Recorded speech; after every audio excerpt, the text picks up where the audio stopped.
মুখ্য নির্বাচন কমিশনার নিয়োগের ক্ষেত্রে বড় পদক্ষেপ। লোকসভায় শীতকালীন অধিবেশনে বড় আপডেট। এই বিলে মুখ্য নির্বাচন কমিশনার নিয়োগের বিষয়গুলি নিয়মিতকরণ করা, তাদের চাকরির শর্ত ঠিকঠাক করা হবে।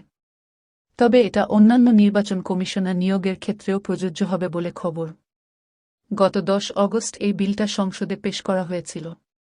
কেন্দ্রীয় আইনমন্ত্রী অর্জুন রাম মেঘাওয়াল এই বিলটি পাশ করেন। তার আগে রাজ্যসভায় ইলেকশন কমিশনার্স বিল পাশ করা হয়েছে রাজ্যসভায়। তবে এ নিয়ে বিরোধীরা তীব্র আপত্তি জানিয়েছেন। তাদের দাবি এর মাধ্যমে নির্বাচন কমিশনের কাজকর্মে হস্তক্ষেপ করতে চাইছে কেন্দ্রীয় সরকার।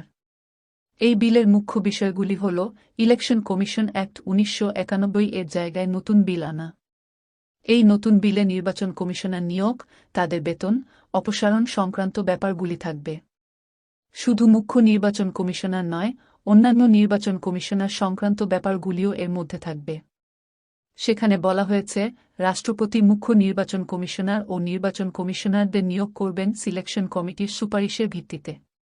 প্রধানমন্ত্রী, কেন্দ্রীয় ক্যাবিনেট মন্ত্রী, বিরোধী দলনেতা অথবা লোকসভায় বৃহত্তম বিরোধী দলের নেতার সুপারিশও কার্যকরী হবে।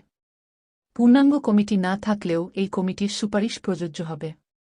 কেন্দ্রীয় আইনমন্ত্রীর নেতৃত্বে একটা সার্চ কমিটি এই সিলেকশন কমিটির কাছে কয়েকটি নাম দেবে। আগে ছিল সুপ্রিম কোর্টের বিচারপতির মতো তাদের বেতন হবে। এবার ক্যাবিনেট সচিবের মতো তাদের বেতন হবে। তবে তাৎপর্যপূর্ণভাবে এই বিলে ভারতের প্রধান বিচারপতির কোনো ভূমিকা থাকছে না। এদিকে চলতি বছরের মার্চ মাসে সুপ্রিম কোর্টের সাংবিধানিক বেঞ্চ জানিয়েছিল, প্রধানমন্ত্রী, বিরোধী দলনেতা ও প্রধান বিচারপতির নেতৃত্বে সিলেকশন কমিটি নির্বাচন কমিশনার নিয়োগ করতে পারবেন। নতুন আইন না আসা পর্যন্ত এটা করা যাবে বলে বলা হয়েছিল। কিন্তু এবার নয়া আইনে প্রধান বিচারপতির নামই বাদ। এ নিয়েই আপত্তি তুলেছেন বিরোধীরা।